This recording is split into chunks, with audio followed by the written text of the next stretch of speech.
Hi, I'm Dan Lenard in the East. And I'm George Whittam in the West. And together we are East-West Audio Body Shop. Well, one of the things that built our industry was the pay-to-play sites.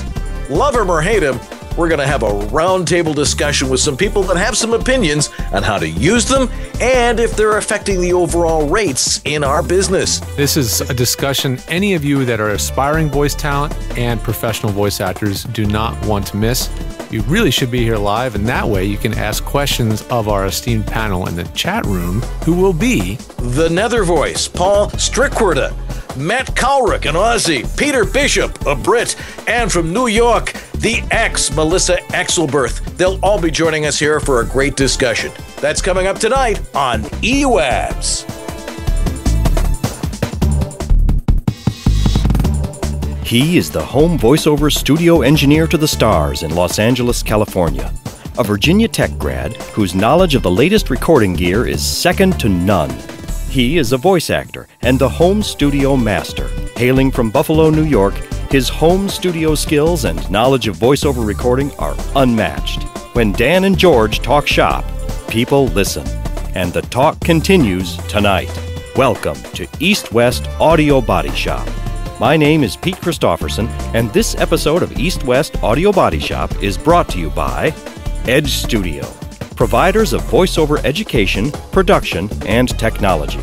Harlan Hogan's Voiceover Essentials, products hand-picked for voice actors. The Home Studio Master. Get a handle on your personal voiceover studio. And VoiceOver Extra, your one-stop resource for voiceover success. And now, live from his high-tech facility in Santa Monica and his soon-to-be former penthouse studio in Buffalo, here are George Whittam and Dan Lenard.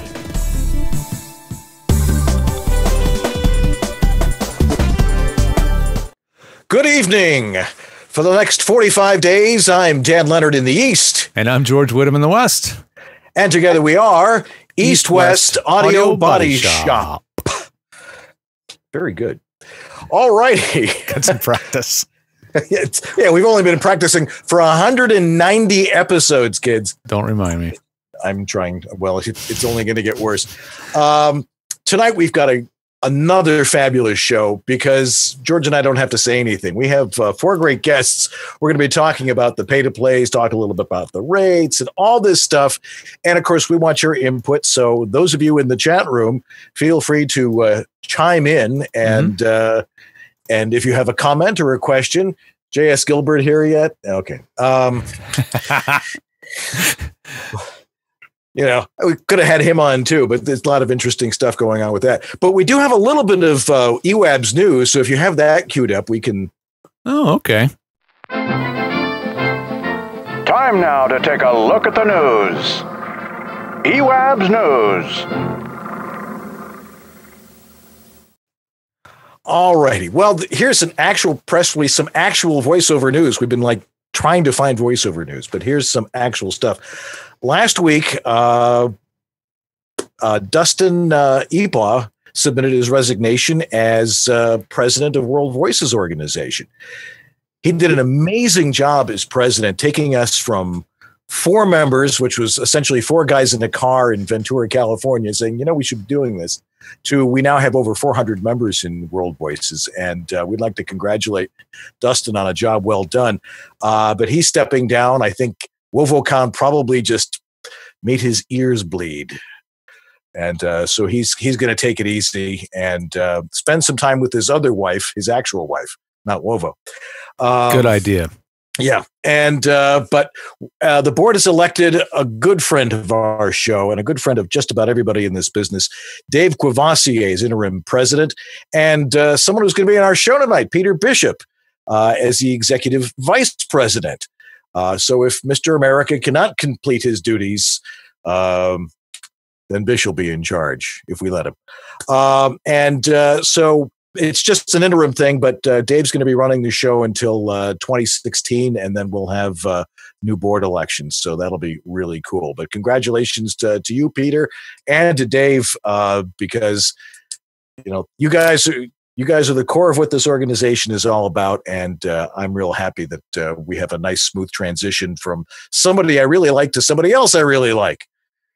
Makes things a lot easier. Anyway, tonight we're going to be talking about the pay-to-plays, and we've got joining us live in the studio tonight. We have, by happenstance, one of our favorite people, the Melissa Exelberth, is there with George. Hello. You can say hi if you want. Hello. There you go. Also, Paul Strikwerda, Matt Cowlrick, and Peter Bishop, who I've already mentioned 3 or 4 times already in the last 45 seconds. But we're going to talk about the pay-to-plays. Now, this is something that we're all aware of as voice actors. And I think most of us, when we just got into this, were like, well, how are we going to find work? And the pay-to-plays were a great place to start. Myself, I was on, the 2 big ones, since 2003, 2004. Wow. And, once, they once told me, we remember your name was like a name on a whiteboard. So, and I'm sure that's the case with everybody else. That's pretty amazing. So, I mean, you've been there since the genesis of these. Do you remember when they were released? I mean, which one? Well, actually, let me ask you this: which one came first? I think 1, 2, 3 came first, and then Voices.com was International Voices. Okay, and then they changed their name and a lot of other things too. But let's get to our panel of experts here, because I really don't want to. I don't want to talk. I want to listen to these people talk. Yeah. We invited them onto the show tonight, and all of them never have a lack of something to say about this subject.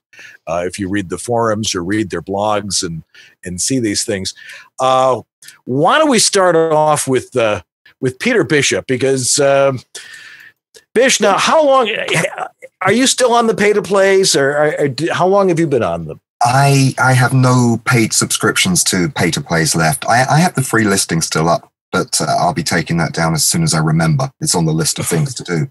I guess I joined back in, I suppose I stepped with them for about 5 years until it just got to a point where it didn't fit my business model anymore. There was too much chasing around after low-price jobs. It was very time-consuming. Now, I should say that I was a niche talent. I'm not up against the thousands of Americans on the site. This is very American continent, North American centric. So I was in a smaller pool of people fishing after a smaller pool of jobs. So I wasn't getting the 30, 40, 50, 60 a day that some were. So I could pick and choose a bit better. And it wasn't as time consuming for me.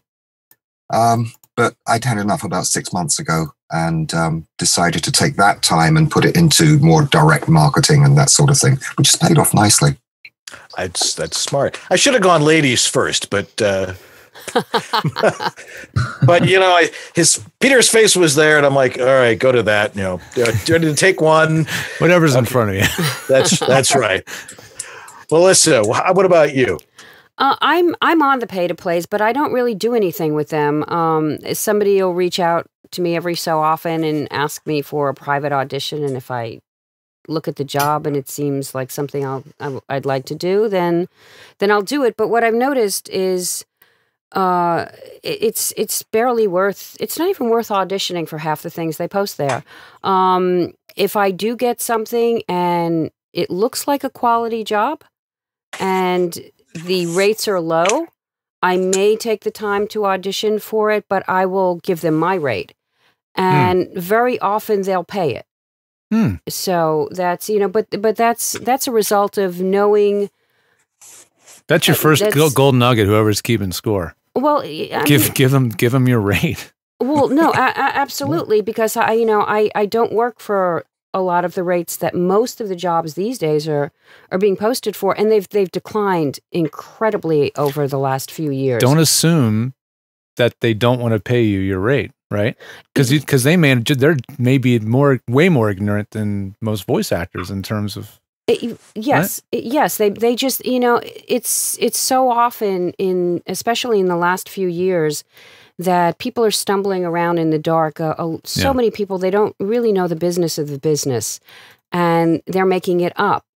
Sure. And there are a lot of there are entities out there that are helping them make it up, And so they're really stumbling around in the dark. So if I see that, if I believe it's a quality job, you can often tell that by the way the script is written.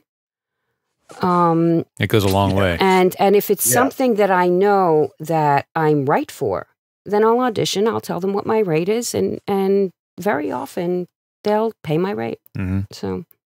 Right. You're not a Japanese male, and it's usually like, no, it's not for me. It's not going to work. Yeah, exactly. Now, Matt Cowlrick, I found this fascinating. As we were doing our research today, because we actually do research on this show, you are an Australian voice actor, but you're permanently based out there in Victoria, British Columbia, which is a beautiful town, by the way. Yes. Now, despite graduating with a Bachelor of Music majoring in classical performance, you decided to play it safe and move into a more stable career in voiceover. It sounds a little familiar. Yeah, at the end of my degree, I said to my parents, yeah, Mom, Dad, I want to be a voice actor. And they're like, okay, what's that? No, I was getting into voiceover through my music degree, and was drawn to that. And by the end of the degree, I knew I wanted to do voiceover rather than music. And having music as a safety net career is just a joke I make. Right. Now, how long have you been in North America? Over 4 years now, since start of 2011.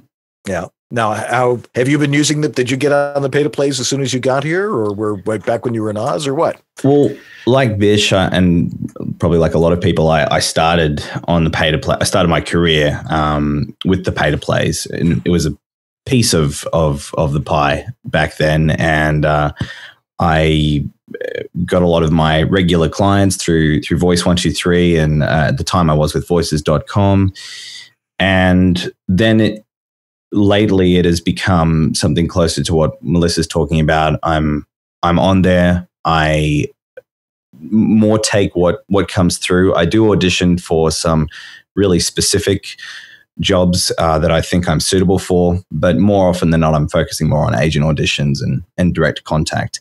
And I left Voice 123 and Voices.com. And for a while, I was just using real-time casting, which is a relatively new player in the field. And I'm currently doing a bit of a test with Bidalgo. Bidalgo has always been a really interesting website for me in that it opens up a lot of opportunities for English-speaking talent, like Americans, Brits, what have you, that I feel I wouldn't have access to outside of that website, because there's the whole language and the cultural barrier. Yeah. So I've kind of been playing around with that and having some success with Bidalgo as well. Really? I mean, just some good paying stuff, or because I'm on there, and it seems to be slightly better paying stuff. Because it's in euros. Yeah. Yeah. Well, it's also a lot of, it's different work than what I usually do. The majority of my work is Aussie, and then I do some American accent work. But then what I've booked through Bidalgo is, I'm not authentic like Paul. I'm basically just doing bad accents consistently. And that is my take on the global accent that a lot of the buyers in Europe are looking for. There's some marketing right there. Yeah. Bad accents consistently. That's right. Yeah. When they say transatlantic, like the first time I did it, the first time I booked a serious transatlantic or, international, yes, was doing a really poor South African accent. And, but it booked because no one could really place it. That's what they want, though. That's right. They want something. They want something that sounds like you learned English elsewhere. That's basically what it is. They don't want anything specific. They want you to sound cultured.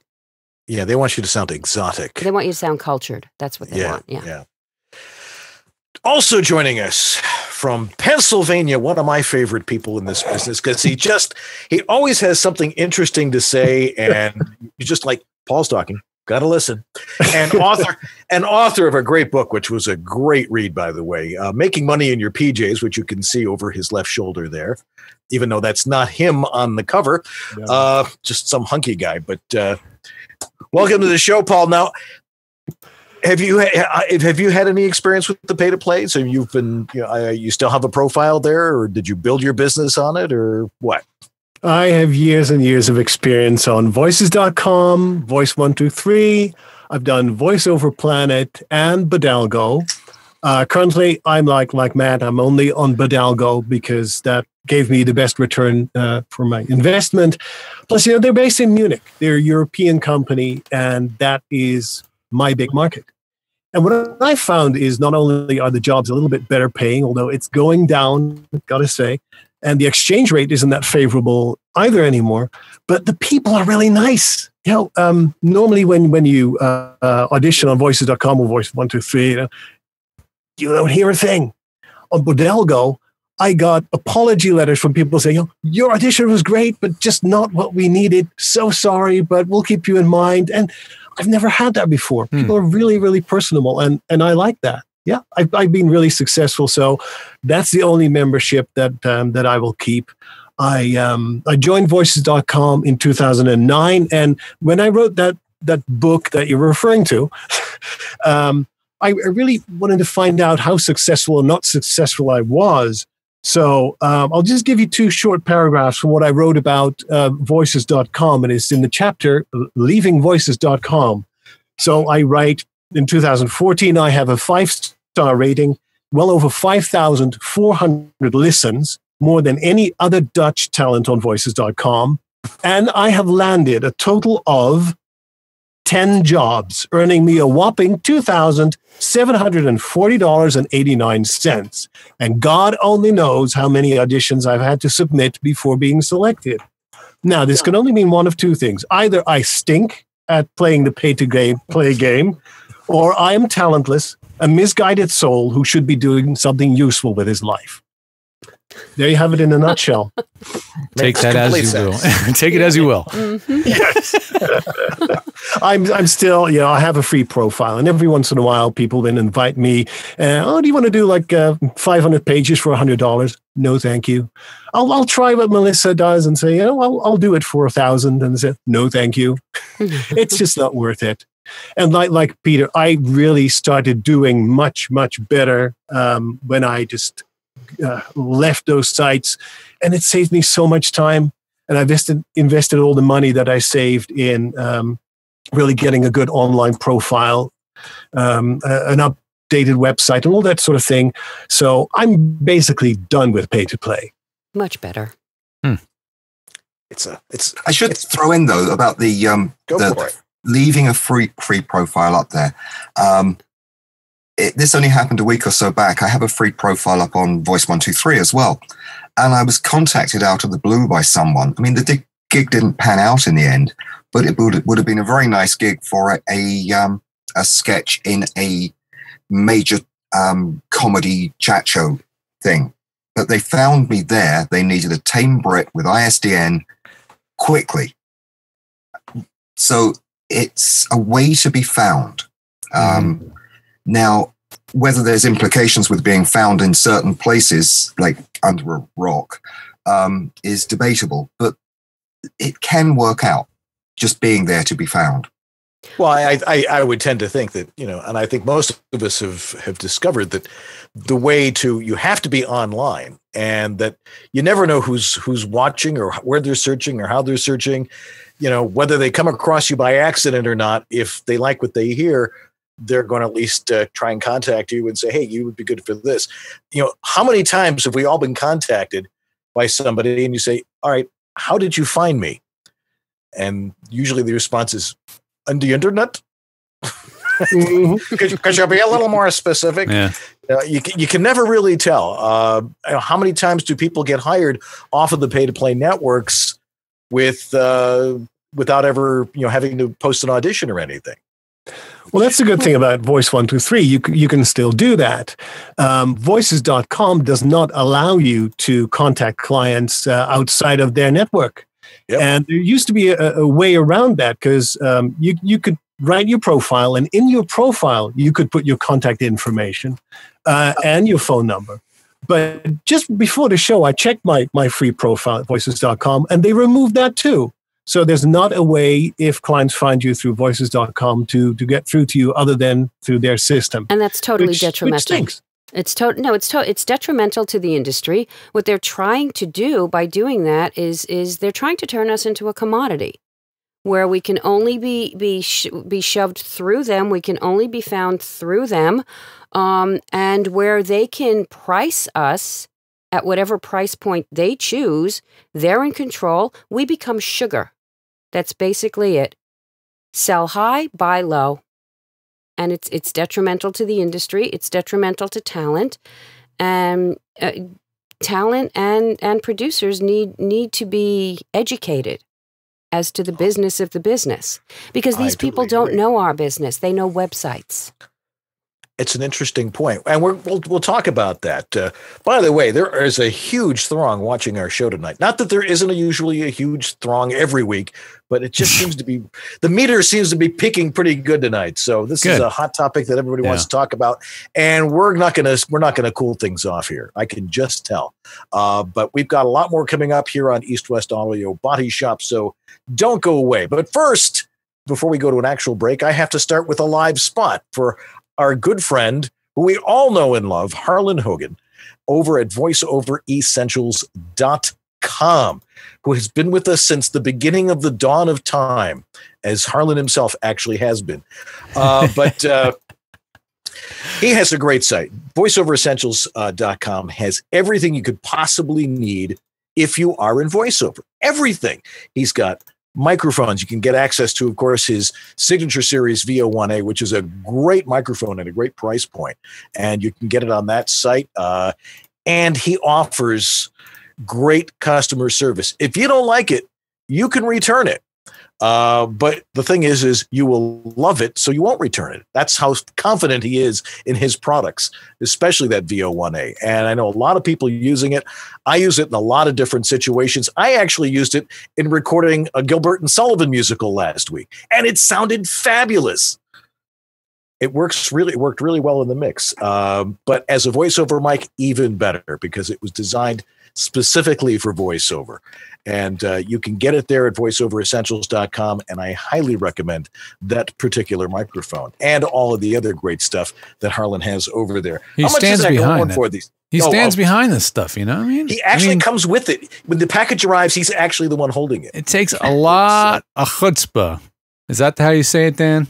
Chutzpah. All right. It takes a lot of chutzpah to put your name on something.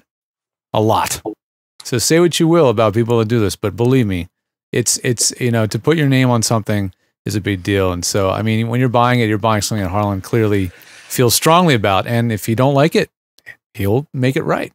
You know, he will. You got to try these things out in your home studio. You got to actually use the mic in your home studio to know. And he knows that. So he'll make sure that you can do that. That's right. So go on over to voiceoveressentials.com. And actually, the best way to get there is if you scroll to the bottom of the very page you are watching this very show on right at this very moment. You'll see a picture of Harlan there talking into his legendary Portabooth Pro. And it will launch you right to voiceoveressentials.com. So while you're watching the show, go over there and buy everything he has on his shelf. But make sure you right-click and click Open in New Tab. So you don't lose the show. So you don't lose the show. It's very important. Yes. Anyway, thanks, Harlan, for being with us for 190 episodes. Yeah, thanks, man. And we'll be right back after this.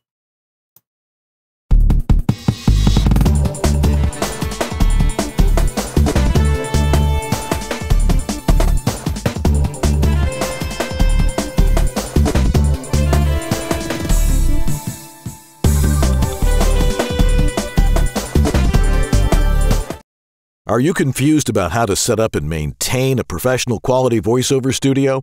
No wonder. The information out there is mostly mythology. This is the best microphone to use. You have to have a preamp. You need a soundproof booth.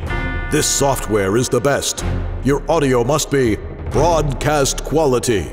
Consult with someone who knows the truth. Someone who's been there, in the trenches, doing voiceover for over 30 years. Someone with unparalleled experience with voiceover studios, who's worked with hundreds of voice actors and designed hundreds of personal studios. He knows how to teach and cares about your success. In one of the harshest environments known to voiceover, your home. Dan Lenard, the Home Studio Master. Separate myth from fact and get a handle on your personal voiceover studio. Contact the Home Studio Master at homevoiceoverstudio.com. Drop off a specimen of your dry audio for a free analysis.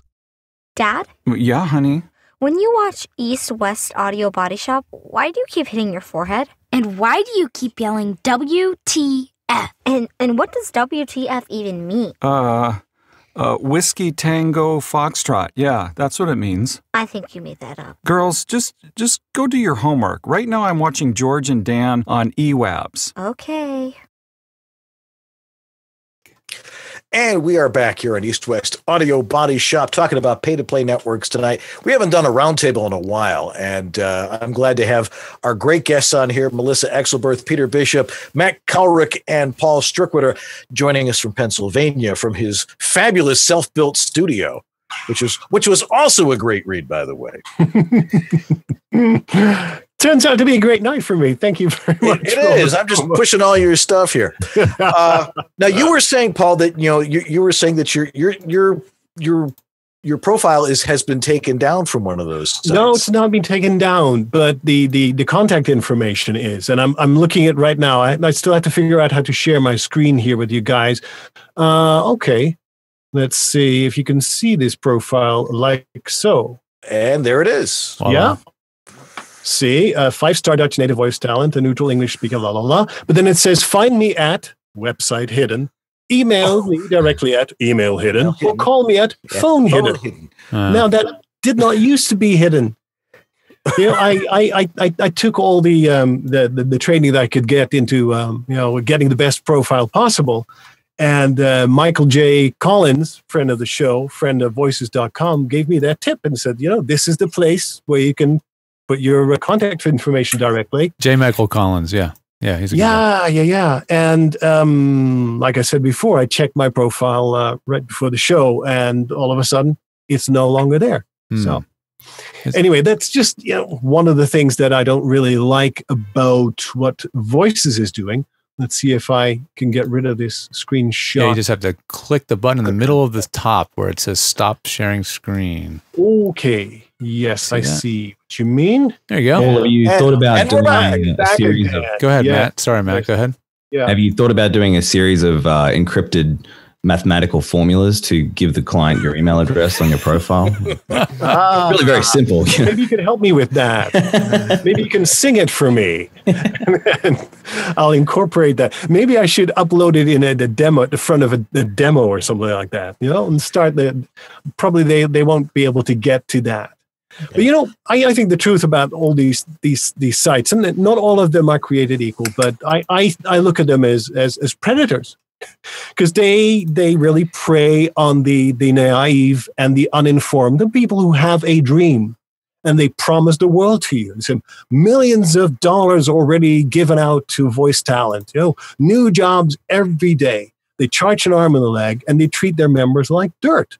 And once you sign up, you discover it's a crapshoot. Too many dogs are fighting over the same meatless bone.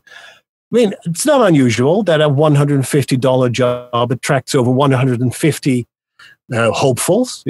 Most of these people are even willing to do it for less than $150. Mm-hmm. And that would be my next point. I'm happy to talk about the pay-to-plays, but we got to say, okay, it's our responsibility too, as voice talent, because nobody's forcing us to sell ourselves for that much or that little amount of money. We don't have to become a member.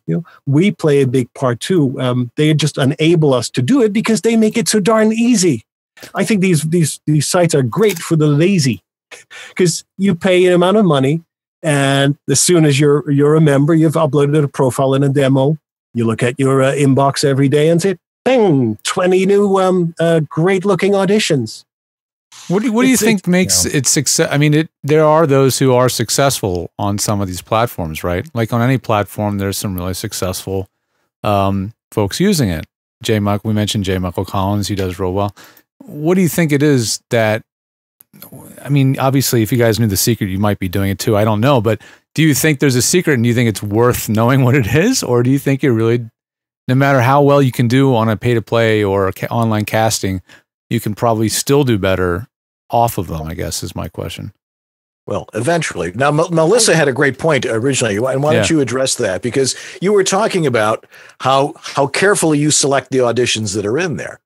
I mean, after a while, you learn, well, this is something that I know I'm good at, and this is something that is within my budget, that sort of thing. Well, first of all, I don't select, I don't go and look at auditions and audition. I only audition for things that people reach out to me for. If they send me a private invitation or a private audition.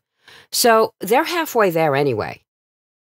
Mm-hmm. You know, I don't waste my time going through and looking at the auditions and picking out and saying, oh, I'm going to audition for this. Or I don't think about it, to tell you the truth. I filter all of that stuff into another folder in my email, and I don't remember to check it. So I only audition for things that people send me private invitations for. I look at it, I read the script. If it looks like a quality script and it's something that I'm like, yeah, this is me, I'll audition for it. You know, and my rate is usually 3 times what they've got down there, because they I don't know. We can get into a whole rates discussion about how they're detrimental to the business, but you know, I don't audition that much. I've had success with it because if they're coming to me, I'm one of the few people they're reaching out to, and so they want to hire me anyway. So, the fact of the matter is either they pay what my rate is or they don't. And then I don't do it. But you're doing that off of a free profile or your paid profile? Oh, no, I have a paid profile. Yeah. Mm-hmm. Yeah. Now, that kind of brings up. Sorry. Go ahead, Matt. Go ahead. Well, that brings up something for me that I feel exists amongst a lot of talent out there, and of course, people should just run their business the way they want. But one of the issues I think with the pay-to-plays is that people kind of get addicted to them, and they forget that there are so many production houses out there. There are agents that are always looking for the right talent. There are video production companies. The list goes on, and it's very it's a bit problematic getting caught up in that auditioning process, just trying to like answer everything that comes through, because that's time. It's time being eaten up, and really at the end of the day, you're playing the numbers game as far as the auditions that you book. That's a great way to put it. I never would have thought of it as addicting, but anything that you do repeatedly, right. like Facebook, like how many of us is Facebook like a knee jerk? Yeah. Like just like this muscle memory, like anything you do repeatedly can do that. Right. So then you're not focusing time in the right place all the time. Peter? Yeah, there's something also in the voiceover industry, and it goes across anything from meetups, conferences, auditions. It's the fear of missing out, FOMO. A point was raised earlier today on one of the forums that there are these cattle calls also going out via agents. We all saw a $500 job today, which I think JS speculated could have got out to 1,500 or more people. It was a voice bank job. So everyone's leaping for it because it's a job. You get the same thing on the pay-to-plays. You see it. Oh, I could get it. We're trained to think there's a possibility that we will be the one. And even if the rate is good, we tend to put out of our mind that I'm in a line of 1,500 people. Are they going to hear more than 3 seconds of this? Is my agent even going to afford it? Is the pay-to-play even going to afford it if it's a so-called managed job where the job was probably 3 times that amount before it got to the talent of 500, which is something we should address, I think. We'll get to that. Okay. And that's an interesting point. But there may be a bunch of our listeners and viewers, people who are watching and listening at the same time, who may not actually understand what voice bank is. Who wants to tackle and explain that one? Yeah, not me. Because none of us were like, got to be on voice bank. Well, I had Melissa's and my mic off. Go ahead, Melissa. Voice bank? Yeah, explain what that is. Well, Voice Bank, basically, it's a website where talent cannot put their demos up on Voice Bank. You have to have an agent. Your agent, it's the agents that have a deal with Voice Bank. And agents will put up their roster. They'll put their talents' demos up there. People come to Voice Bank, casting directors, producers, whatever, and they select the agents whom they want to send auditions. So they'll mark off, I'd like this agent to send me some auditions, and I'd like this agent and this agent, and that's basically a Voice Bank audition. That's why you see some of the auditions. If you have a lot of agents, you'll see them come through the same audition come through a few agents sometimes. Yeah, and usually if it's an East Coast West Coast thing, it's like you get the one on the West Coast 3 hours later. It's like East Coast has an advantage, absolutely. Yeah. Interesting point. Now, how many of you have actually gotten big jobs that have paid for several years membership in one of these things? I did. Anyone want to raise their hand? I'm sure you did. Yeah, sure. Well, which means that there are good paying jobs on these sites. I mean, we see them every day. Well, they're rare, though. I mean, a couple of years ago, I booked a SAG job on Voice 123. It was a weekend. I can only guess that they needed something quickly, but it was a SAG job, and they got in touch with me. It was late on a Saturday. They figured being a weekend, they had a better chance. I guess they needed somebody quickly. I honestly don't know. They sent me the contracts. Everything was totally above board, but this was at a time and through a site where direct contact was allowed. On the other site, they're listing SAG-AFTRA, but how does that happen? I have a question about how that can possibly happen, because there's no direct contact. So, Good point. Well, if it's on voices.com, then you can't have direct contact. If it's Voice 123 or Bidalgo, I guess you can. Right. I think that some of the people who are making good money, the story goes like this. Oh, I was hired to do one job on voices.com. Then we started talking. And then outside of the pay-to-play, they hired me to do the rest of the jobs. And then you have like a six-figure number that they dangle around. The problem is it's all anecdotal evidence. I don't know if I can trust my fellow voice actors with what they say about their numbers. I don't see their books. They don't. The websites themselves don't publish really the numbers, and even then, they're not independently verified. So I take all these numbers with a grain of salt. But a while ago, Voices.com changed the name of the game a little bit by introducing a platinum membership at $2,500 a year, and it's reserved to 100 people. And they have one-on-one consultants. You have your own success manager, and it basically means that if you pay them a nice chunk of money, they make sure that you go up in the rankings incrementally. And I've heard from some people that really has paid off for them. But then again, we can't verify it. But that's a way to play the game. How fair is that to the people that are paying $349? Yeah, so if I'm paying my $349, I'm expecting access to everything that I match with. But if they're giving the premium, the platinum people, first access, they're not giving me fair access. So that strikes me as fraudulent. One of the biggest things that's missing from the pay-to-play is just in general is a lack of transparency. There is a lack of transparency, and I really just don't see that changing. They're not willing to open up their processes to anyone, and as a result, we're just all in the dark about a lot of these issues until something reaches breaking point, like the premium subscriptions, or the shaving of shaving off the budget off the top with the managed jobs, and we just don't have enough facts, and it's a real shame. Yeah. Now, a lot of people have built businesses off this. George was mentioning, a couple of people that like to talk about their success on the pay-to-plays. Interesting to note that I think that where the discussion gets kind of rough around the edges is that the pay-to-plays have brought in I mean, not only are they allowing people to get into the marketplace as voice actors, but it's also exposed a lot more people who are seeking talent, or as we like to call them, producers.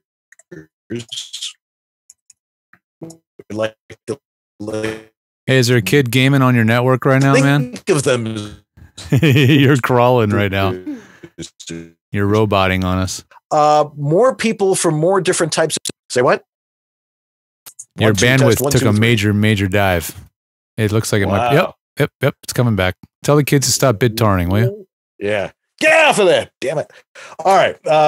As I was saying, a lot of people who are seeking voice talent now have access to these sites. So we've actually seen a tremendous growth in our industry because of these sites, because it is easy to access a lot of different talent. Now, of course, as we were saying earlier, perhaps these are people that don't necessarily know how much we make, or how much, what it is that they want to do is worth. So is it a good thing, though, that these things came along and expanded this business so that we can all partake of it? Everybody can partake of it, especially people looking for talent. And then it's up to us to educate them if they find us and hire us. Any thoughts on that? Certainly. If I were a client, if I were a producer, a voice seeker, and I would work with one of those pay-to-plays, I think that it's a very expensive way to find cheap talent. Because, it's not unusual for people to get over 200 auditions. Are you really going to listen to all those 200 auditions? Some of the research that I've read from voices.com says that 80% of the auditions are being listened to. Well, think about that. If you have 100 to 200 different auditions, and each audition is maybe a minute or 2 minutes long, how long is that going to take? Who's going to do that? You got to pay that person for a $150 job. Like I said, it's an expensive way to find cheap talent. Yeah. Why don't you just contact a reputable agent and say, this is the script, this is the type of voice I'm looking for.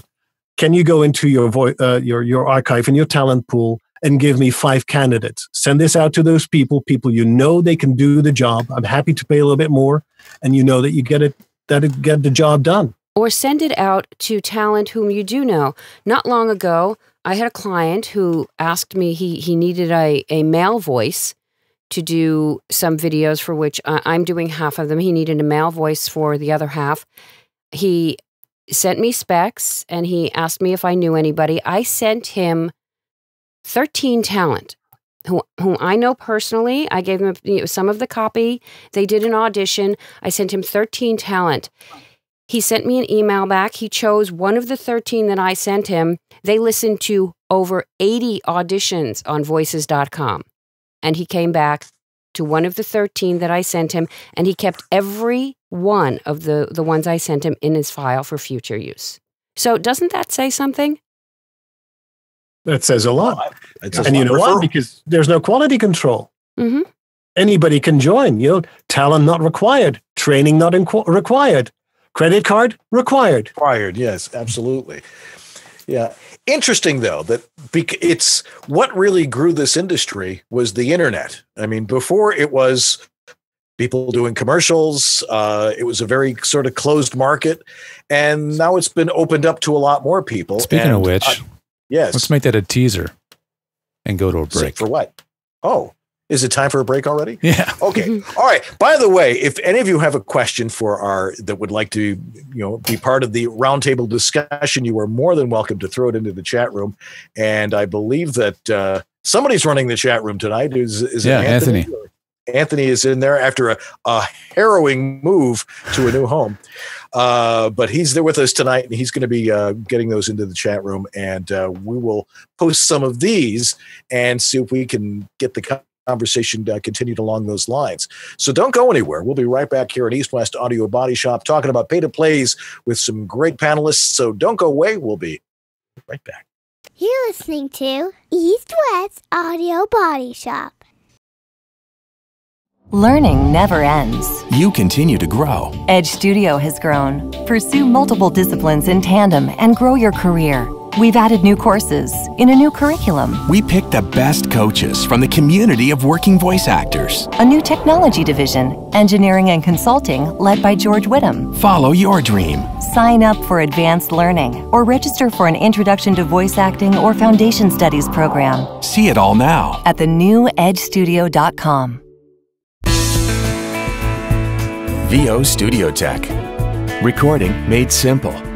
Hi, I'm Peter McHugh. This is Jim Tasker from Los Angeles, California. Hi, this is Bill Ratner in Los Angeles. Hi, this is Scott Rummel here in Yorba Linda, California. Hi, my name is Rick Wasserman. Hi, this is Tom Kane. Hi, my name is Vanessa Marshall. Hi, my name is Zurich. Hi, I'm Mary McKittrick. Randy Thomas chiming in. Hi, this is Joe Szymanski. Hey, this is Rick Robles. Hi, my name is John Patrick Armstrong. I was turned on to George by none other than Don LaFontaine, who always swore by his health. George is absolutely awesome. ISDN, Source Connect, Phone Patch, FTP, you name it, George has set it up. It's really the best thing I've ever done for myself. I feel free, safe, fearless, like anything is possible in here. Unless you like to look for opportunities to waste time, call George. And he did all of that, long distance over the phone and the internet. I'm very happy with George, and I cherish him. Thanks, George.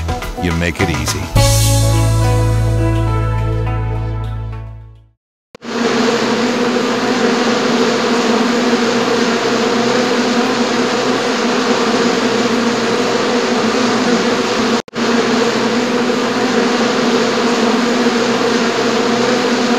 And we're back here at East West Audio Body Shop. Melissa Exelberth, Peter Bishop, Matt Cowlrick, and Paul Strikwerda are joining us tonight to talk about pay-to-plays.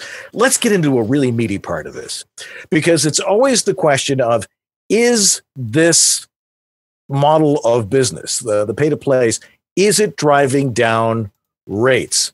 Now I see that, there are a lot of cheap jobs out there, but there's still a lot of very good paying jobs.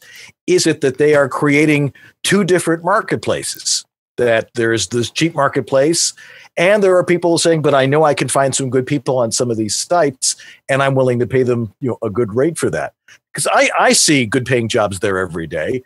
I don't always audition for them because, I'm not Puerto Rican, or I'm not, Somali or something like that. They're looking for something. Have you ever noticed, though, and this is one of my favorite things, that the people who want something very, very specific, like a spot-on impression, only want to pay you $100 for it? Yeah. Yeah. That's been like a constant thing. But let's talk about the rates. And who thinks that they've really driven down the rates from stuff that was very good paying before, commercial work, industrial work for large corporations, that sorts of thing. Anybody want to take that on? Well, I think they have. I mean, for the few times that I actually glanced through the auditions, you can't really filter them on Voice 123, but on voices.com you can filter by budget, and everything is 100 to 250, 100 to 250, 100 to 250. You've got a few in the 250 to 500, and very few in the four figures. And usually what's in the four figures are commercial buyouts, international, for all media now in existence or to yet be invented. It's ridiculous. So I've seen the rates drop precipitously there, but I also have to wonder, I've seen jobs, I have to wonder sometimes, at the end client, are they paying that much less? Because, we've all heard a lot of stories. I can only speak for what I know personally. And I'll just tell you what happened to me not long ago, a couple of weeks ago. A local producer contacted me for an audition, and it was just a short video. The rate was $800, which is a job that I convert work, non-union work, to union work, which is very, very easy to do for non-broadcast work, as long as the budget's there. $800, more than enough, well over scale for this type of work. And a half hour later, I got a private audition from voices.com for the exact same job in the $250 to $500 category. Where did that other money go? We're talking $550 to $300. Where does, I don't know, is the end client paying the $800 and it's only being posted for $250 to $500. Now, if it's being posted for $250 to $500, I mean, I would automatically bid more than the high end of that range for the job. Again, I convert work, so, you know, I usually don't bid less than $550 for a job, say, if we're being, you know, totally upfront and honest here. But how many talent would bid the $250? So if it's $800 from one source and $250 to $500 from another, where's the rest of that going? We'll have to find that out. Yeah, exactly. I'd like to. You will never find out. I can tell you that. You will never. They won't tell you, even if they take the 300. You will never hear that. And the client pays an extra 10% for their SurePay system. You know, say, we keep your money for you because we protect our voice talent. That's another 10% that doesn't go to voice talent, but that goes to the coffers of voices.com. So it's shady. Like I think we all agree that we would like to see more transparency, not a yearly report about the state of the voiceover business with numbers that nobody can check. But you know, the price of living goes up every year.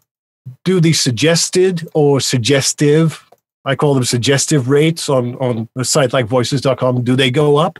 Does the minimum rate for a job, which is $100 on voices.com, did it ever go up? I don't see it go up. Have the rates increased for the past couple of years at that site? They have not. They only go down. And so I do believe that they have cheapened the business because they have increased their market share. There is a place for them. People find it very easy and convenient to use. But, and you know, like I said in the beginning, we also have to think about ourselves because we have people in our midst who are willing to work for beer money. And by doing that, by accepting these jobs at a low pay, we're telling the client, this is what I'm willing to accept. What is the solution for... I'm sorry, Matt. Go ahead. Well, I just think in that sense, and I am absolutely on the side of Melissa and Paul and what they've said, but in a lot of cases, I think that while we will sometimes say pay-to-plays have brought the prices down, in other cases, they are just the vehicle for it when we're really the ones driving it. And I say that because I think, you know, a lot of us need to be all about taking accountability for this industry. And yeah, a lot of people are just using those sites to bring it down. And I think a possible issue might be that with the pay-to-plays being so fast-paced and it's all very immediate, there's a lot of competition out there, like a lot of people are bidding on the job. And I'm speaking from personal experience here of what I used to do that I became acutely aware of and then tried to change my practice.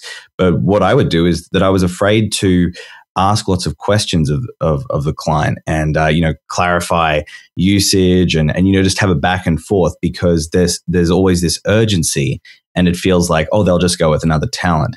And I just wonder if there are any other people out there who have at some point or still do feel that problem where if they rock the boat a bit, the voice, the producer is going to just go with someone easier to work with. And I feel like, you know, these are all factors that can be bringing down rates. I think it's worth noting that the other thing that we're doing ourselves a disservice with, and one of the pay-to-pay problems, is that they do, it's, as has been said, anyone with a credit card. We will constantly have the industry filled because everyone wants to be in show business. There will always be someone willing to do the fair rate $600 job for $100 or less. They will always be there because they want to call themselves, they want to get their one job a year, call themselves a VO. Fine. What we have is a very efficient platform for people. Clients are now trained that good enough is good enough. I think standards are going down and therefore we expect the price to go down with the standard. I think a lower standard is being accepted for a lot of things now. And that's partly our problem as well. We've got to boost the status of professional VO. Paying $100 on voices.com is one step better than getting Doreen in the typing pool to do it. But we've got to train people to go up, not come down in an acceptable level of quality. How many times you listen to an e-learning thing where your ears are bleeding halfway through it because the person just can't deliver? Some clients think that's acceptable. So they need training, not just on price, but on quality. What quality a reasonable price gets them. That will do is not good enough. Yeah. Let me throw this out there, because this is one of the things that it always irks me, is bidding. I don't like to think of myself as a paving contractor, that I can do the job as cheaper than somebody else. Yet all of these sites generally always present a range, and sometimes it's a big range and sometimes it's a small range. Well, if they're willing to go to the upper range, why not just bid the upper range? But they're going to get somebody, if they want to get somebody cheaper, I mean, that's their right to try and find somebody cheaper, but are they going to find somebody that is going to be qualified to do what they want to do?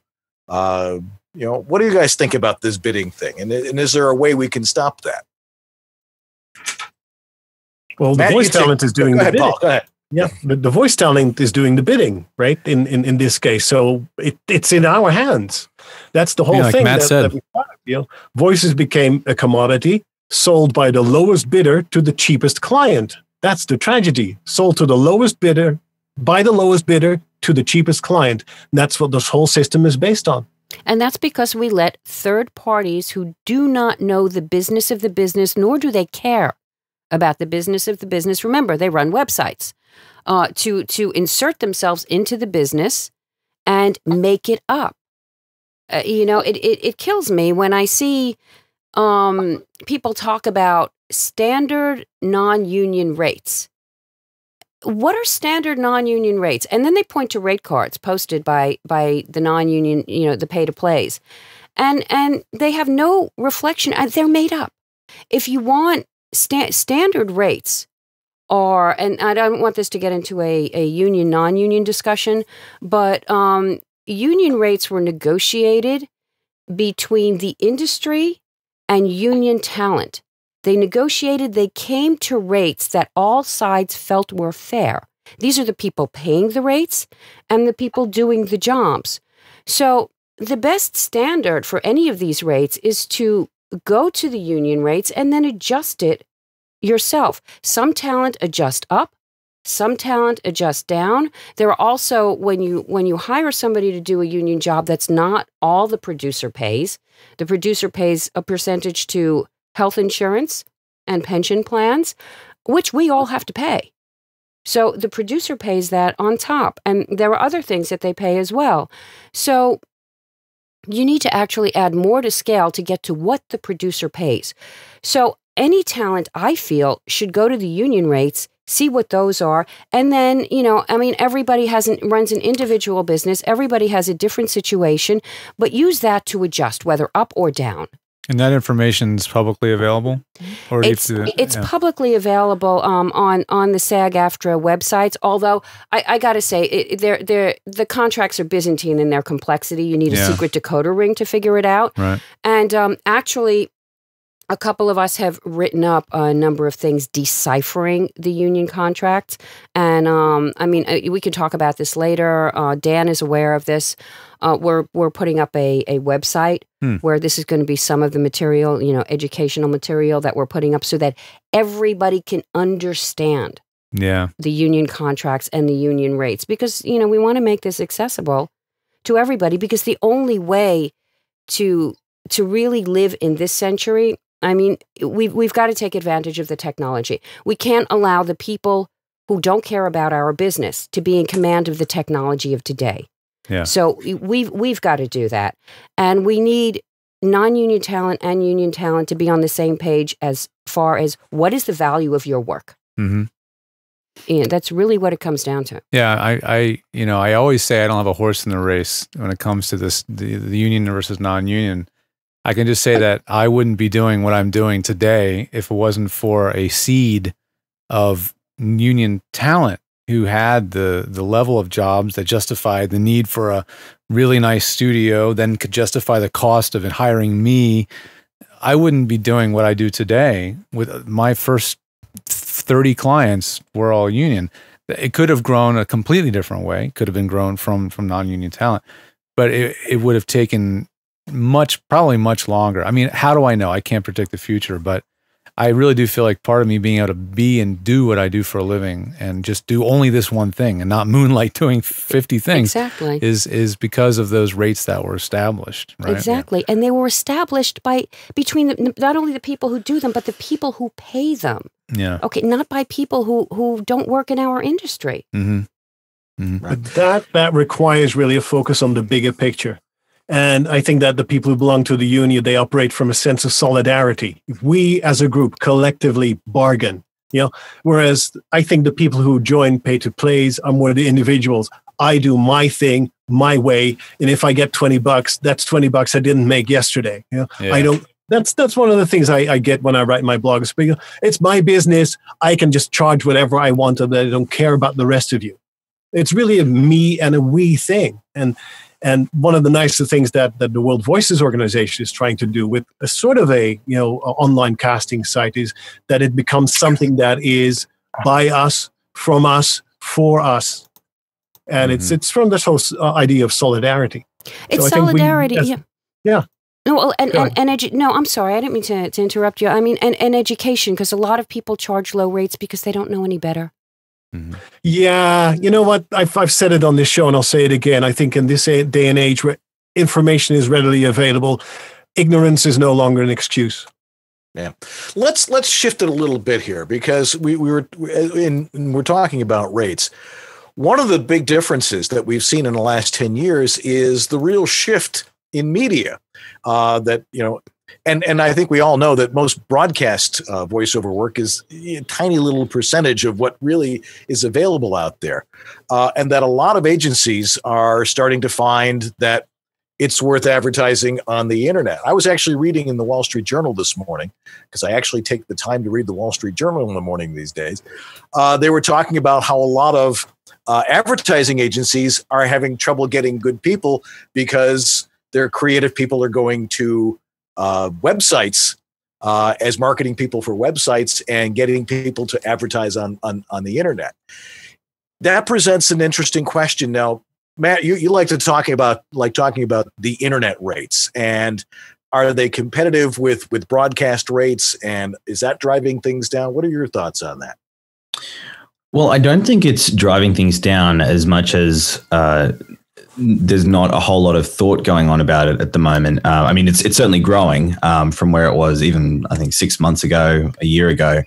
But what's absolutely happening is internet media is becoming more like broadcast. And at the moment, the current model is certainly in the non-broadcast spectrum, non-union spectrum, is charging for internet as non-broadcast. Now, that's, I'm sure, not the case for every single talent out there. There are probably people doing things in their own individual way. But the accepted standard is that internet is non-broadcast. And my thought is what's needed, and a few of us have been bouncing around with this concept. I've spoken with X about it, and we had a discussion at WOVO. Just the notion of adjusting the way we charge for internet to reflect that move into broadcast. And the standard for internet is usually a buyout. Some people will negotiate a year's use for an internet video, particularly if it's for a high-profile client, maybe getting a lot of traffic. You might just specify 1 year. But with YouTube pre-roll, Instagram ads, what else is there? And then the Spotify radio, Pandora radio. Yeah, all those internet radio stations. Not only are they getting the ads for periods of play, it's also high volume, targeted towards particular demographics. And essentially the advertiser, the client, is buying for a certain number of impressions on viewers online. So I guess the conversation is, how do we adjust internet rates to reflect the old broadcast rates? Right. And that was going to be my next question. What can we do about this to make sure that the people who are are buying in these particular new mediums, which are just spreading very, very rapidly. How do we educate them? What do you think we can do to change that? Just tell them, obviously. Yeah. Well, something that I brought up at WovoCon was just ask your client or the buyer ask them, can you tell me a bit more about this project? How is the voiceover being used? Are you doing pay-per-click ads? Is it going on internet radio? Is it going on YouTube pre-roll? How long is it going to be played for? Are you targeting demographics? Are you buying a certain number of impressions, or are you buying a certain amount of reach? And that it's all still up in the air. But for me, what I've been playing around with, and I know some other talent have as well, all of that information informs you in what you give as an end rate to the client. And if you want to base it on traditional broadcast rates, in that a voiceover is being used for a year on TV, or if it's being used for a year on radio, that's a factor for your rate. And then maybe it's being played in X many markets, like Chicago, LA, New York, whatever. And my thought is that a possible parallel with internet is how many people are you reaching with this spot, and that's another factor to give you that end rate. Yeah, I think it's Connie Terwilliger always likes to talk about ears and eyeballs. Exactly. And how do you determine that? Well, a lot of the jobs that I've booked for internet broadcast media have been through agents, so it's come through in a prepackaged way. And then I know a lot of us work for Spotify, Pandora, and there is a standard for that at the moment. But as those mediums evolve and more people are using them, more advertisers are flocking to them, I think that what's needed is a different way of charging for that. And just something that I've been throwing around, I don't know how many people caught this on, I think it was maybe it was the Voiceover Pros Facebook group or a Wovo Facebook group, just suggesting that if you take a base amount of impressions of 100,000 views, say on a YouTube video, and if the client pays for an extra 100,000 views, then you can multiply that base rate by, say, 1.1. Then they add on another 100,000. You can multiply it by 1.2. That's just a possibility. Really, there's no perfect solution at this stage. But going back to how we as a collective, going back to collective bargaining with the union and just moving as a collective, it's something that we need to talk about before producers and clients dictate how internet media is paid for and how it's used. Peter. Yeah, I think this issue is getting attacked from both ends, because I heard a few discussions on podcasts. To separate these things out, you've got the Spotify radio, Pandora, which are very much radio models. But the value about advertising in the podcasting networks, where it's not like a radio that's on, it's someone's chosen to go there. So the value of the click is much higher. So they're trying to negotiate from their end how much they charge for people to advertise. So everything's up in the air. And I think the industry has got to address this, because so much more programming, especially when you talk about podcasts which contain adverts, are targeted and selected. You do the same with YouTube. People just don't have YouTube on in the background. When they choose to pick a certain, the eyeballs and ears are there. It's just not noise in the background. It's something they've chosen to watch. And the media, the content producers are saying that makes the advertising worth more in the first place, because it's a very selective vertical market we're addressing. So it's being attacked from both ends. And I think it's got to resolve itself soon, outside the radio model, on a specific internet, podcasting, new media type of model, where the eyes and ears are so much more valuable than just radio or TV. Well, once again, this presupposes that there is a dialogue between the voice talent and the client, and on many times on these play-to-play sites, that's not the case. Either it's forbidden, or they pick somebody who just bid a lower number than you did. So it's, I'm all for that, but we need to fix that system. And one of the things that annoys me tremendously is the lack of information that you find in job descriptions. And I think they do it on purpose. They don't tell you what the market is. Sometimes they don't even tell you it's for radio or TV or something else. You just have to guess. And it's like shooting darts in the dark. They put you as a voice talent in a dark room and say, here's a dart. Now somewhere is the bullseye. And we expect you to hit that bullseye, but we're not going to tell you where it is. Just bid whatever you think. And you're just guessing. That's not bidding. Well, it's so tricky when you see internet leads on the pay-to-plays. I've seen leads where it's an internet job, so it's only going to be used on the internet, and it pays as low as $150. See the $100 stuff, but even for $300 or $400, $500, if you just got a buyout for an internet media thing, if that video was being played to 12 million people through paid advertising. And again, until the end of time, Melissa mentioned before, media not invented yet until, in all perpetuity.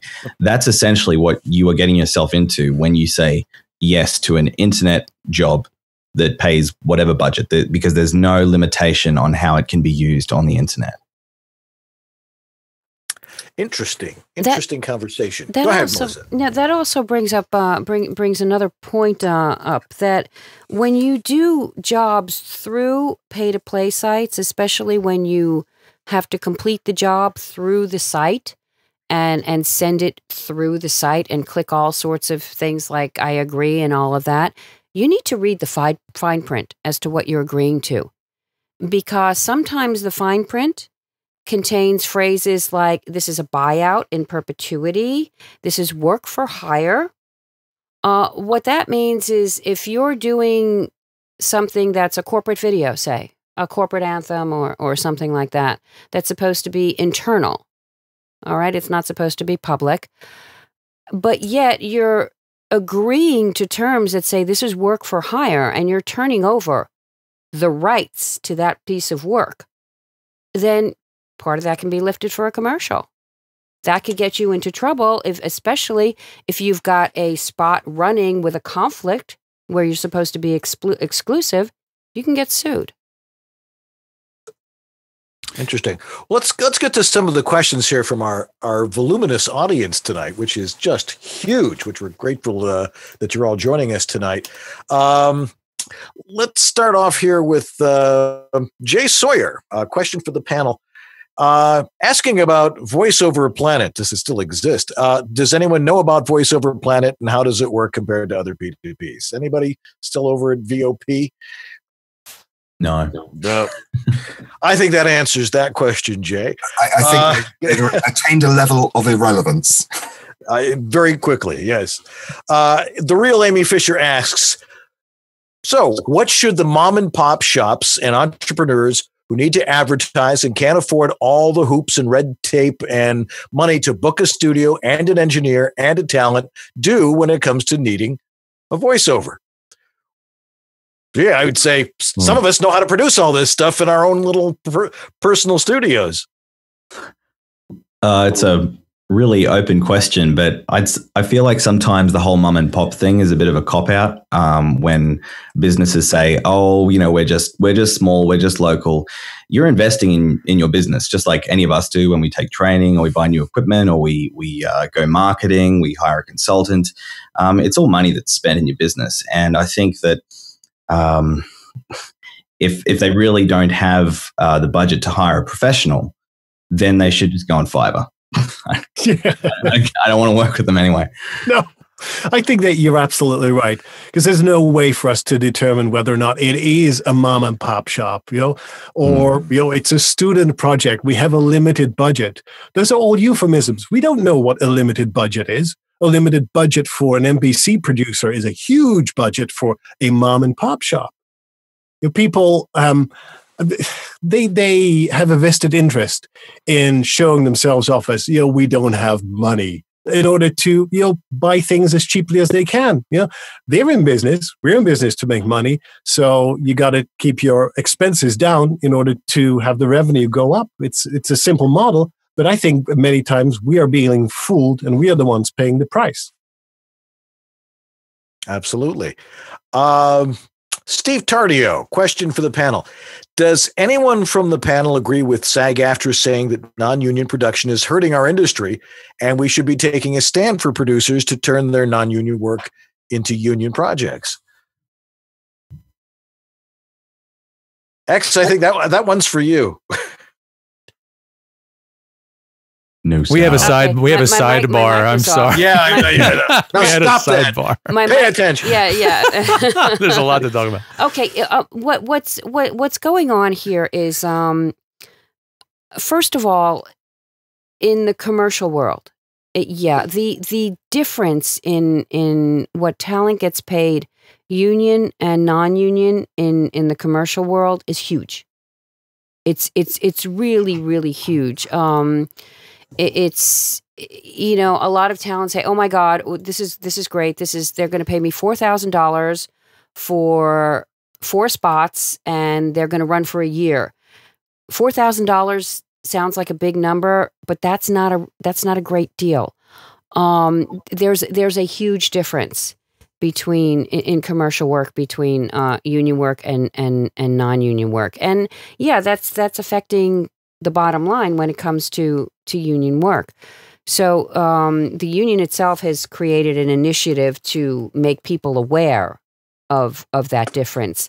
Now, if you're talking about non-broadcast work, which is the bulk of the work that we all do, it's the money that pays the mortgage. We're not all booking national union spots every day. We're not all booking national non-union spots every day. The bulk of the work is really the corporate work. I don't know. I know. I mean, a lot of non-union work pays as much as union work and more. So it's. I think there's a lot that needs to. There's a lot that needs to be clarified.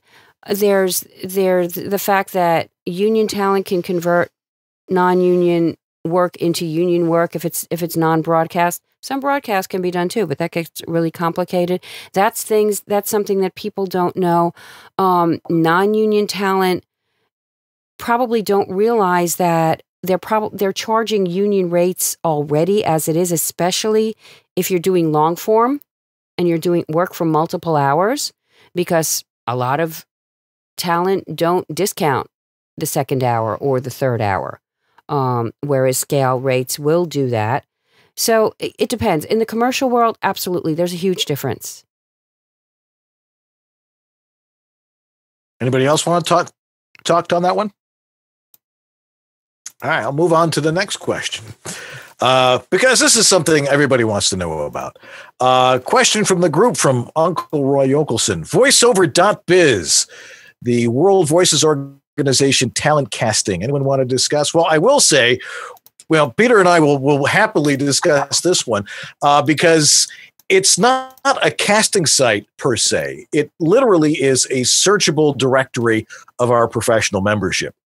And, it's the real idea there is that we want people to go there and look at the talent that's there and contact them directly and privately and get rid of a lot of the bidding and just really make it a one-on-one thing. Bish, your thoughts? Well, I really only want to make 2 points here. One is to dispel the myth that some people still think they put it in with the pay-to-plays.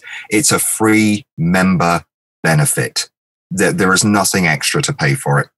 But what it does have going for it mainly is that unlike you just have to be alive and have a credit card, the restriction for getting on the voiceover.biz list is coming up to certain prescribed professional standards. So anyone that goes there to look is not going to get buried in hopefuls, people that record in their bathroom with a USB mic, which is across the board with all the pay-to-plays. they are going to get responses, or they're going to find a list of professionally qualified talent who have met certain criteria. That's the main thing. That's our differentiator. And that's why we're trying to build the list as a service to our members, not as a cash cow or anything like that. No one's making a profit off this. It's been put together simply as a service to our professional members where they can showcase themselves, and we're actually getting clients coming, looking at the list, finding people, and people have obtained work through this. And it's building slowly, and we're trying to spread the word, basically, to all possible clients. Come and have a look at a list of pre-screened talent. Simple as that. Yeah. Now we do have, and we're discussing this, which is a great thing about World Voices, is that we talk about these things. We're not just some corporate guy saying, "Oh, how can we make the most money here?" We're trying to find out what is best for everybody in the business, and certainly what's best for everybody in our organization. One of the things that we're talking about is cattle calls. Cattle calls, they may have a place for something. But it's a very different business these days, where we've got, hundreds of people, who are trying to vie for these jobs, as we've been talking about. Instead, limit it to 5. You're going to find somebody who can do what you need to do on the site, and ask them privately, or ask 5 people to audition for it. Because we don't like to think of it so much as a casting site, the way the pay-to-plays are playing that game with it. We want people to come and find the best talent and make the decisions themselves, working with our talent, not through a third party. All righty. Michael Blaha asks, in terms of rates for a newbie completely starting out, what are good resources for figuring out how to find out what rates to set and ask for? I think we mentioned a few of those earlier. What were some of those? Well, obviously, the SAG-AFTRA cards, and there are all sorts of places that you can find different sets of rates. Edge.com. One of our sponsors. We're also putting up, Joe Davis and I have been working together for a while, and we're launching a site towards the end of the weekend, where we're explaining a lot of the rates, the union rates and stuff, and just putting a lot of that information up there. All sorts of information, myths. There's tons of myths in VO. It's gonna be a forum as well, because there's so much really, really good discussion going on in so many different areas all over the place, some in private forums. And we'd like to get more participation on that from talent, from agents, from all of that. It'll be a place where people can put up demos and things like that. If people want to cast pros, we're going to have a link to voiceover.biz, to the WOVO, the WOVO site. And I think it's just with so many small things that are all over the place, it'll be a place to come for that kind of information. We're going to be asking people to contribute their stuff. Peter's been writing stuff. A lot of people have, just asking people to contribute their knowledge and putting it all up in that one place. So it's a great interface too. It's the way Joe designed it is it's a lot of different categories that you can work with. Really search if you're looking for something very, very specific. I'll be writing some stuff for it. I know, Melissa, you're going to write some stuff for it, and everybody should go over there and check it out and register. And a great place to have a conversation and more discussion on the business. How do you guys plan to market it? Because obviously, we that are in the know and in the loop will find out about it pretty quickly. But the people I think we want to reach the most, right, are the new talent. How the heck do we cut through the noise of what's out there so that they're going to see it? Well, that's going to be up to all of us. Yeah. And I think, we have a large community. We really, really do. And all of us know hundreds of people who do what we do. So it's a large community. It's a cohesive community, and I think that we can all do this, and I think it's a way for all of us to take control of our business. The model is there. when the internet is here. Is this almost like Union 2.0 in some weird way? No, I mean it doesn't have anything to do with well, it's not a union, so but it's it's post-union. It's almost like post-union.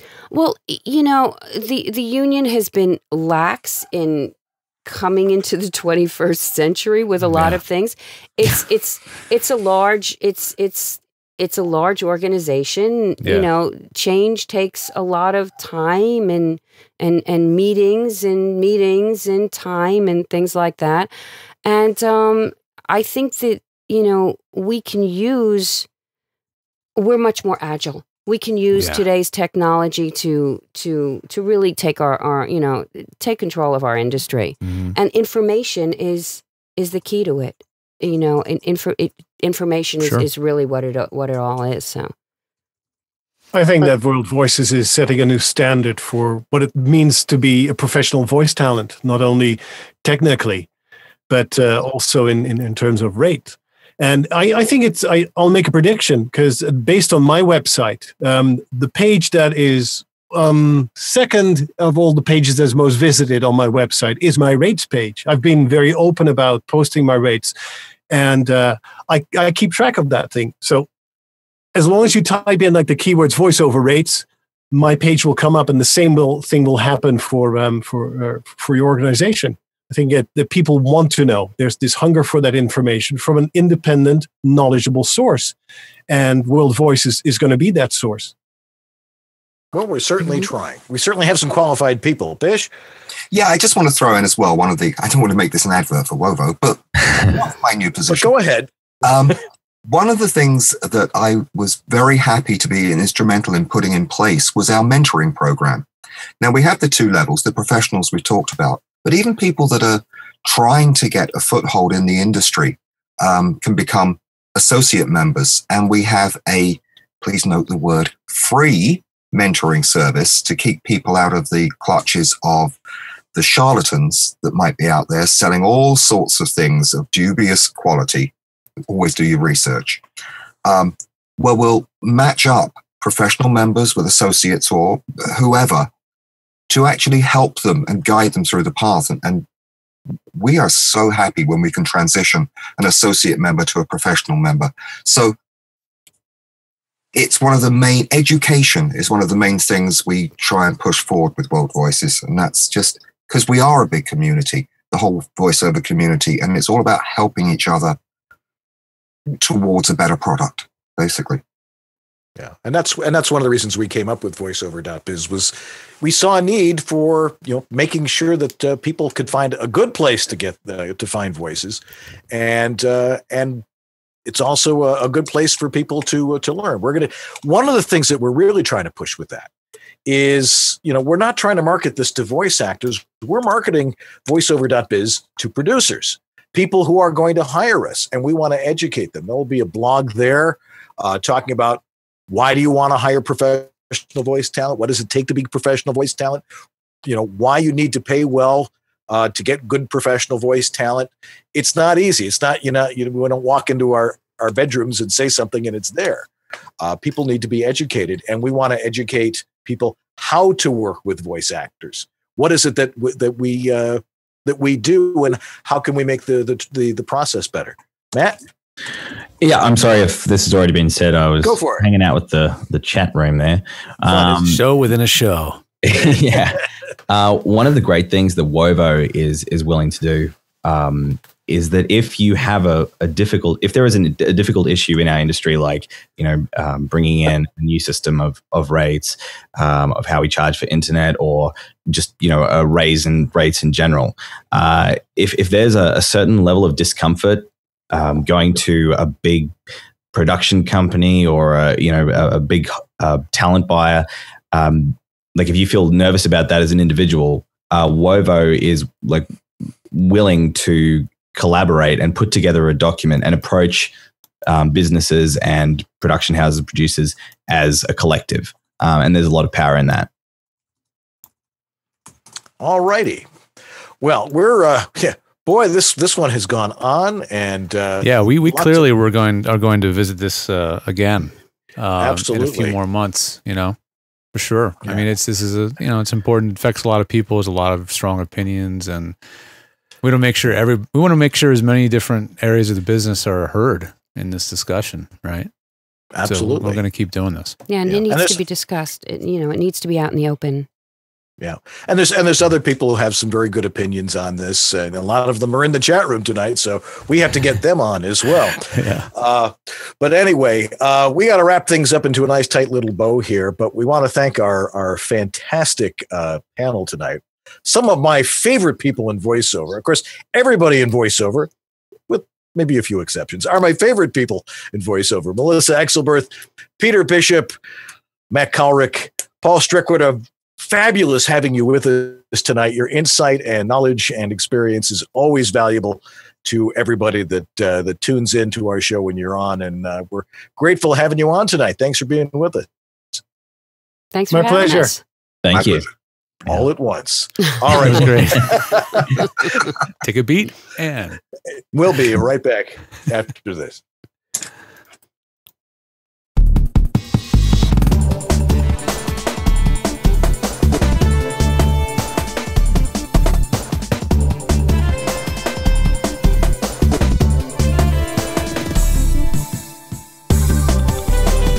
VoiceOver Extra, the voiceover industry's online news, education, and resource center 24/7. Hundreds, probably thousands of free how-to articles for voiceover success, ranging from home studio to voice acting to business. A free voiceover industry directory, calendar of industry events, resource links, a store, and much more. Bi-monthly webinars on all topics of voiceover, free subscriptions to newsletters, reports, announcements, daily news, and features at voiceoverextra.com.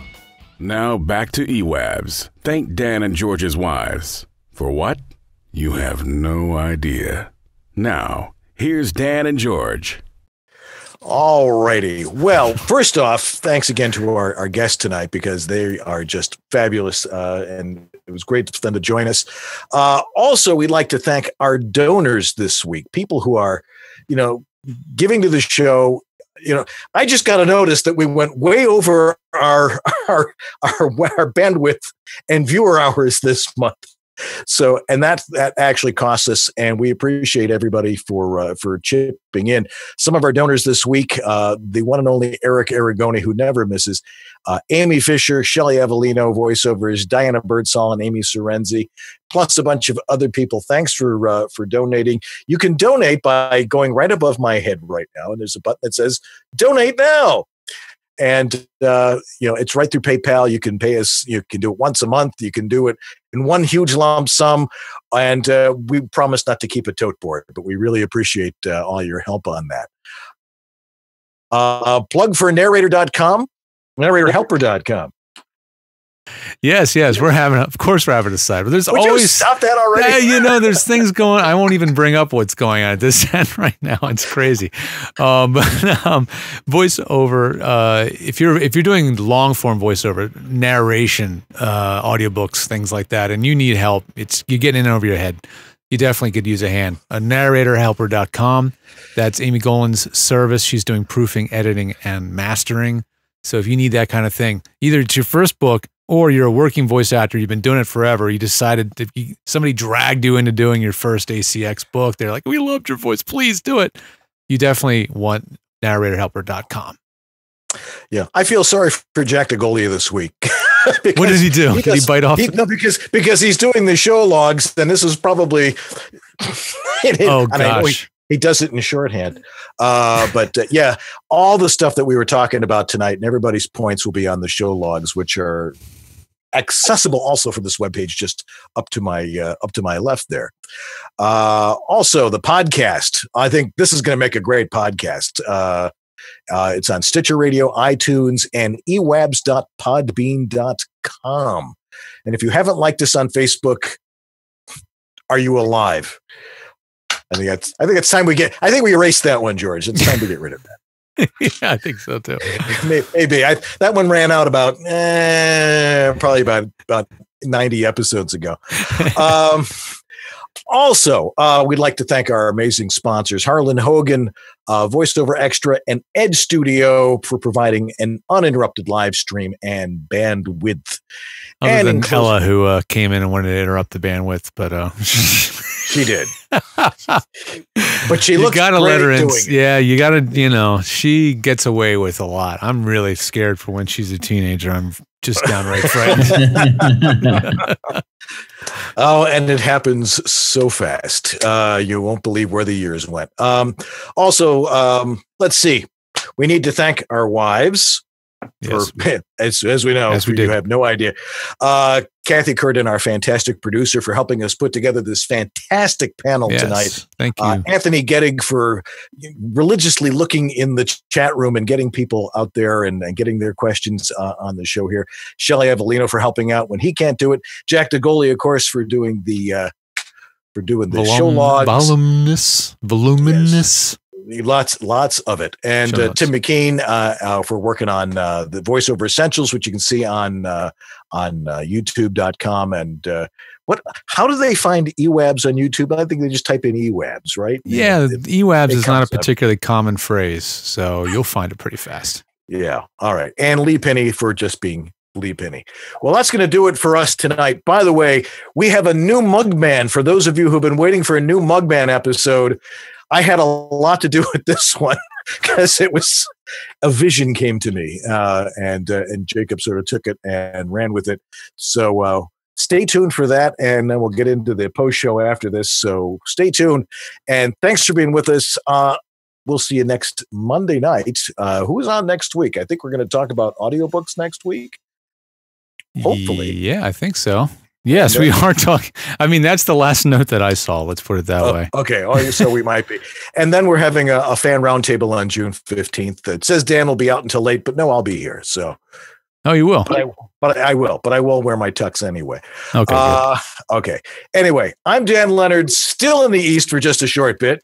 And I'm George Woodham in the West for a long bit.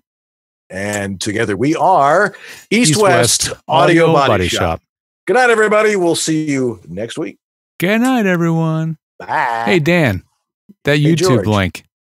Yes. PNH7RMUU3JQ. Yeah. I'm trying to load it right now. I don't know why it's not loading. Well, go to mugman.net and then just click on the dollar store. There you go. It says the page not available. So, yeah, go to Mugman, grab it, guys. I guarantee it's funny. It always is. Thanks for everybody for watching. See you next time.